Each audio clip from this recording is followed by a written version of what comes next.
60년을 살았습니다. 젊을 때는 몰랐어요. 돈을 어디에 써야 하는지. 그런데 이제는 압니다. 어디에 써야 하는지보다 어디에 절대 쓰면 안 되는지를. 오늘 이 영상은 당신이 60을 넘었다면 반드시 끝까지 봐야 합니다. 왜냐하면 이 한 가지 실수가 노후 전체를 흔들어 버리기 때문입니다. 영상 본격적으로 시작하기 전에 아래에 있는 구독 버튼과 좋아요 눌러주시면 이런 인생의 지혜를 담은 영상을 만드는데 많은 도움이 됩니다. 60살이 넘으면 사람들은 두 가지 실수를 합니다. 하나는 너무 아끼는 것이고 다른 하나는 엉뚱한 곳에 쓰는 것입니다. 그런데 오늘 제가 말씀드리려는 건 이 두 가지보다 훨씬 더 근본적인 이야기입니다. 바로 이겁니다. 하늘이 두 쪽 나도 이 한 곳에는 땡전 한 푼 쓰지 마라. 이 말을 처음 들었을 때 많은 분들이 이렇게 생각하실 겁니다. 자식한테 쓰지 말라는 건가? 사업하지 말라는 건가? 물론 그것들도 조심해야 합니다. 하지만 오늘 제가 말씀드리는 건 그것보다 훨씬 더 가까이에 있는 것입니다. 너무 가까이 있어서 아무도 그게 돈이 새는 구멍인지 모릅니다. 매일 쓰고 있으면서도 당연한 줄 압니다. 심지어 어떤 분들은 이걸 쓰면서 내가 잘 살고 있다고 착각합니다. 첫 번째, 체면이라는 함정. 그 한 곳이 무엇인지 말씀드리기 전에 먼저 이야기 하나를 해드리겠습니다. 어느 70대 노인이 있었습니다. 은퇴 후 연금이 들어왔고 딱히 부족하지 않은 노후를 보내고 있었습니다. 그런데 이분의 통장은 매달 조금씩 줄어들었습니다. 자식한테 준 것도 아니었습니다. 나쁜 투자를 한 것도 아니었습니다. 알고 보니 매달 있는 동창 모임, 거기서 밥값, 술값을 내는 데 쓴 겁니다. 자기가 낼 차례도 아닌데 괜히 한 번씩 더 냈습니다. 왜요? 내가 이 나이에 초라해 보이면 안 되니까. 다들 나한테 잘 산다고 생각해야 하니까. 이게 바로 오늘 제가 말씀드리는 그 한 곳입니다. 바로 체면을 지키기 위한 지출입니다. 두 번째, 체면 소비의 실제. 체면 소비는 무섭습니다. 자식한테 돈을 지면 영수증이라도 남습니다. 주식을 사면 잔고에 기록이 남습니다. 그런데 체면을 위해 쓴 돈은 아무것도 남기지 않습니다. 실력이 쌓이지 않습니다.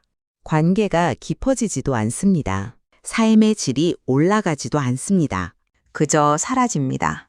보여주기 위한 차, 남들 눈치 때문에 억지로 나가는 모임, 안 가도 되는 경조사에 내는 과도한 봉투, 내 형편보다 비싼 식당에서의 밥 한 끼.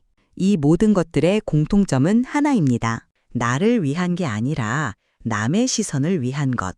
그리고 60살이 넘으면 이 지출은 단순히 돈을 잃는 게 아닙니다. 남은 시간을 잃는 겁니다.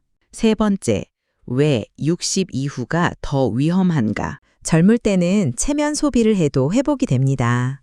내일 또 벌면 되니까요. 그런데 60을 넘으면 상황이 완전히 달라집니다. 소득은 줄거나 멈춥니다. 그런데 지출은 그대로입니다. 아니, 어떤 분들은 오히려 늘어납니다. 퇴직 후 갑자기 시간이 많아지니까 만남도 많아지고 씀씀이도 커집니다. 예전엔 바빠서 못 갔던 모임, 이제 시간이 되니까 다 갑니다.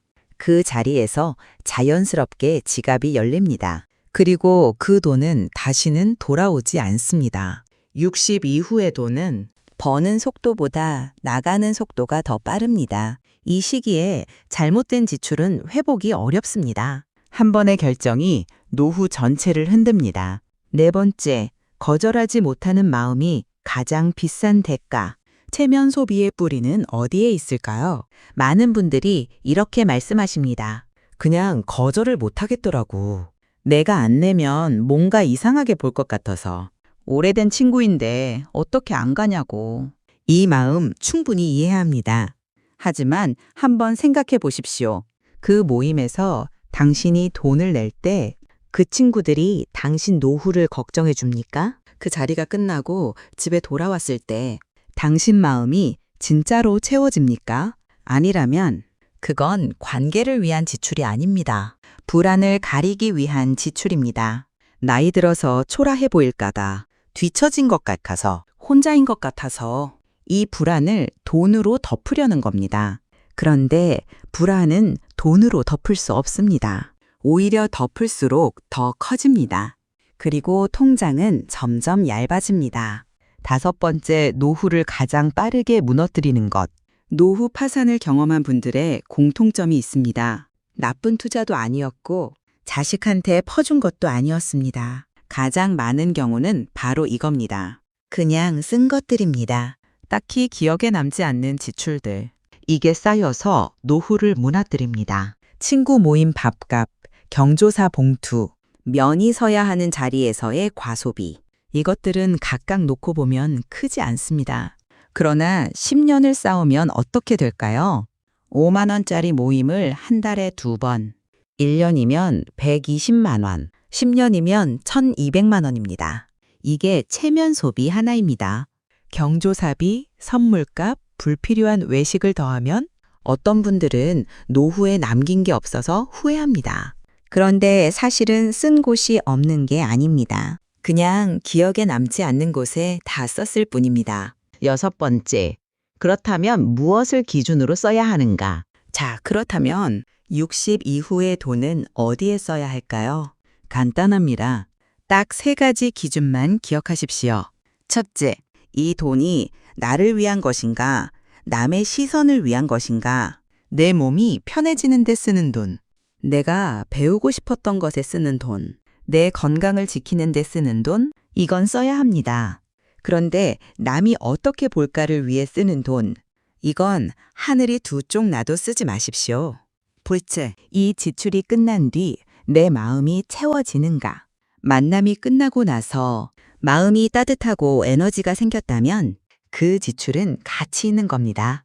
그런데 집에 돌아오는 길에 피곤하고 공허하고 억지로 간 것 같다면 그 자리는 관계가 아닙니다. 의무를 위한 돈은 가장 빠르게 통장을 비우고 가장 느리게 마음을 채웁니다. 셋째, 이 돈은 나를 안전하게 만드는가, 불안을 가리는가? 노후의 돈은 나를 편하게 만들기 위해 존재해야 합니다. 남에게 괜찮아 보이기 위해 쓰는 순간 그 돈은 나를 지켜주지 않습니다. 어떤 분들은 이렇게 말씀하십니다. 그렇게 살면 너무 각박하지 않냐? 인정은 베풀어야 사람이지. 인정은 베풀어야 합니다. 관계는 유지해야 합니다. 그런데 한 가지 물어보겠습니다. 진짜 품격은 어디에서 오는 걸까요? 비싼 식당에서 밥을 사주는 사람, 봉투를 두둑하게 내는 사람, 차가 크고 옷이 좋은 사람, 이 사람이 품격 있어 보입니까? 아니면 자기가 얼마를 가졌든 조용히 자기 삶을 꾸려나가는 사람, 욕심도 없고 과시도 없고 그냥 자신의 하루를 단단하게 사는 사람, 어느 쪽이 더 품격 있습니까? 60살 이후의 진짜 품격은 얼마나 가진가가 아니라 얼마나 가볍게 살 줄 아는가에 달려 있습니다. 체면을 내려놓는 순간 돈도 가벼워지고 마음도 가벼워집니다. 자, 오늘 말씀드린 것을 정리해 드리겠습니다. 60살이 넘으면 하늘이 두 쪽 나도 쓰지 말아야 할 곳. 그것은 바로 체면을 위한 지출입니다. 구체적으로는 이렇습니다. 하나, 나를 챙겨주지 않는 관계를 유지하기 위한 돈. 둘, 내 형편과 맞지 않는 모임에서의 밥값과 술값. 셋, 가야 할 의무는 없지만 안 가면 이상할 것 같아서 가는 자리에 경조사비. 넷, 남들이 보는 앞에서 초라해 보이지 않으려는 과소비. 다섯, 이 정도는 써야 어른이지 라는 착각. 이 5가지. 오늘부터 하나씩 점검해 보십시오. 60년을 살아오셨습니다. 그 세월 동안 남들 눈에 괜찮은 사람으로 보이기 위해 얼마나 많은 걸 참고 또 베푸셨습니까?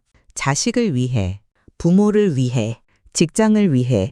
이제는 다를 때입니다. 이제부터의 돈은 당신을 위한 것이어야 합니다. 체면을 지키기 위한 통장이 아니라 당신의 하루를 편하게 만들어주는 안전망이어야 합니다. 노후를 가장 빠르게 무너뜨리는 건 가난이 아닙니다. 체면입니다.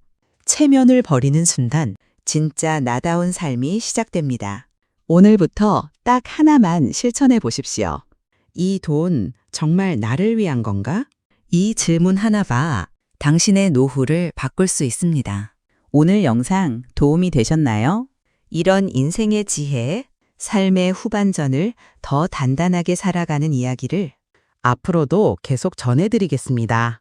돈 이야기가 아니라 삶을 지키는 이야기입니다. 오늘도 함께 해주셔서 감사합니다.